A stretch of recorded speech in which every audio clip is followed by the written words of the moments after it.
I'm Ursula Oppens. We're going to talk about the work by Elliott Carter, Caténaires. He wrote it for Pierre-Laurent Aimard.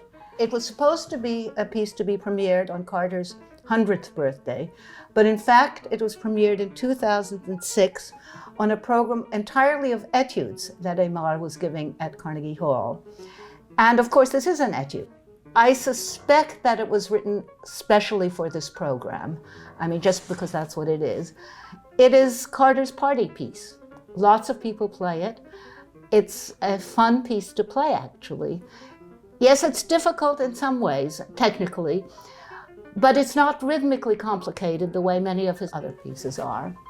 In 2004, when he had just written dialogues, he asked me about a certain passage which was very brilliant in it.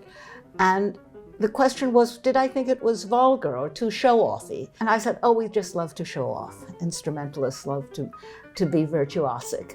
I feel sort of happy that this piece showed up 2 years later, because it was as if Carter, who had been shy about being too obvious in his music, had decided to let go of all his inhibitions and just have fun for a moment.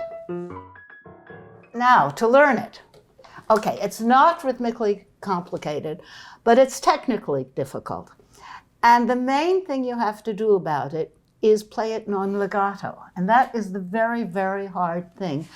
And I practice it, of course, very slowly.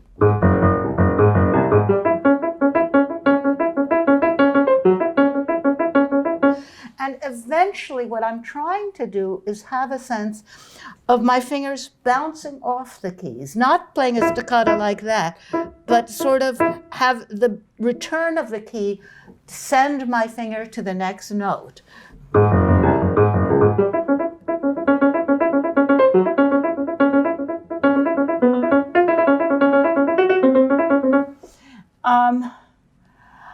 Carter writes that you can change the distribution of the hands, and in fact, I do with the very first note. He also writes, I became obsessed with the idea of a fast one-line piece with no chords. It became a continuous chain of notes using different spacings, accents, and colorings to produce a wide variety of expression. And of course, what one really wants to do is to be able to play different dynamics, different lengths of notes. Sometimes the notes are written as eighth notes. It's very, very, very difficult to do the subito pianos, as he asks, at this tempo. And, you know, we're used to thinking of a subito piano as something that takes a little time. We can't do that in this piece. So that's one of the difficulties that I don't think I have come anywhere close to mastering. With all of Carter's music, his harmonies change very slowly. So as you are doing one section, you'll stay on a certain harmony for a while, and then it changes.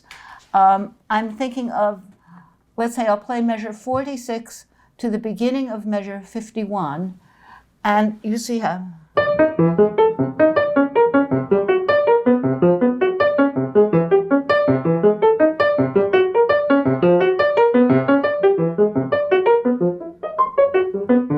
So with the E flat in measure 51, it's become something completely different.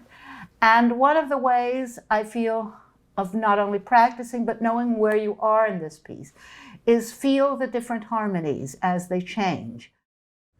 What I'm looking for when I listen to the piece is that it not be too fast. Carter writes at least 96 to the dotted quarter.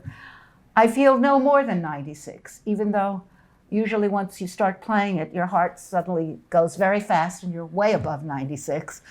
But to hear all these details, it's important not to be absolutely too fast. And as I say, it's really important to get the sense of non-legato in the piece. This is a case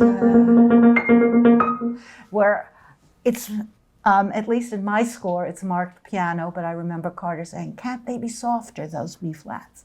So, and then it comes to a close. The piece is just one breath, and it's fun to play.